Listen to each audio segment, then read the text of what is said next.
साखरपान? कशाबद्दल साखरपान? अहो माई, माझ्या बहिणीला मुलगा झालाय.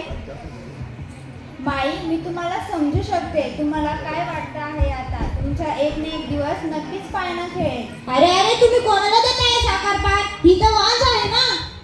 अहो, तुम्ही असं बोलायला नको होतं. पण मी तर खरं बोलतीये. तुम्हाला पटत नाही तर मी काय करणार? जाऊ द्या, मी काहीच बोलणार नाही. मी चालले इथून.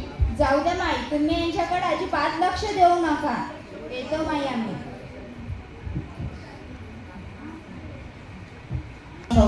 लय चिंतित दिसते.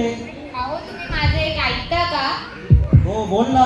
तुम्ही आता दुसरं लग्न करून घेता का? हे कसं बोलत आहे तू?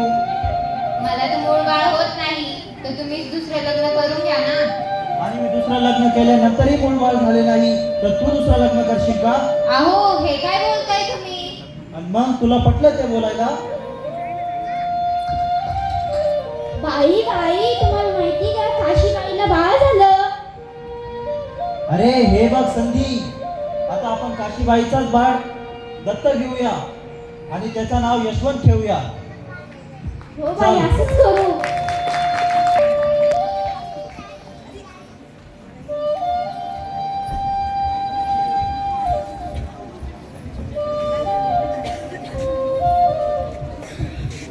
नमन तिच्या पराक्रमाला, नमन तिच्या धाडसाला, नमन तिच्या सहनशीलतेला.